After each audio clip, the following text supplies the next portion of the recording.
আসসালামু আলাইকুম।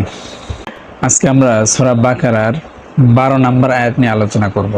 পিছনে আগুন জ্বালিয়ে রাখার কারণ হচ্ছে মুনাফিকদের সম্পর্কে আলোচনা করব। সেই কারণ মুনাফিকদের স্থান হবে জাহান্নামে, এমনকি জাহান্নামের সবচেয়ে নিকৃষ্ট স্থানে। তা যাই হোক, সূরা বাকারার 12 নম্বর আয়াতে আল্লাহ তাআলা বলেছেন, আলা ইন্নাহুম হুমুল মুফসিদুনা ওয়ালাকিন লা ইয়াশউরুন, অর্থাৎ জেনে রাখো তারাই তো আসল ফাসাদকারী, কিন্তু তারা অনুভব করে না।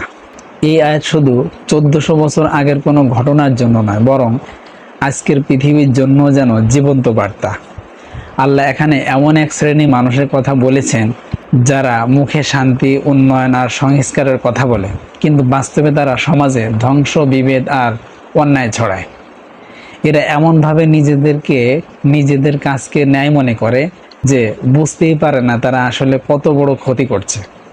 আজ আমরা দেখছি চারপাশে অসংখ্য বাটপার আছে যারা বিনিয়োগ, ব্যবসা আর লোভনীয় অফারের নামে মানুষের কষ্টার্জিত টাকা হাতিয়ে নিয়ে গায়েব হয়ে যায়। মুখে তারা বলে আমরা মানুষের স্বপ্ন পূরণ করব, কিন্তু শেষে সেই স্বপ্নকে চুরমার করে দেয়। চিটাররা প্রতারণার ফাঁদ পেতে সরল মানুষকে ধ্বংসের দিকে ঠেলে দেয়, অথচ নিজেরা মনে করে বুদ্ধি খাটিয়ে উপার্জন করছে। ভণ্ড মাজার পূজারীরা ধর্মের নামে কুসংস্কার ছড়ায়, মানুষের সরলতাকে পুঁজি করে টাকা কামায়, বলে এই পানি পড়া খেলে সব রোগ সেরে যাবে, অথচ নিজেদের আড়ালে এমন কাজ করে যা ইসলামের সাথে কোনো সম্পর্ক নেই।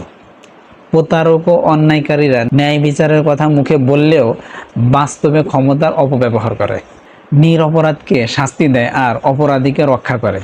রাজনৈতিক মঞ্চে দাঁড়িয়ে ভণ্ড প্রতারক নেতারা জনগণের জন্য উন্নয়ন, কর্মসংস্থান, দুর্নীতি দমনের প্রতিশ্রুতি দেয়, কিন্তু ক্ষমতায় বসেই নিজেদের পকেট ভারী করে, দলীয় স্বার্থে সমাজে হিংসা, বিভেদ সৃষ্টি করে।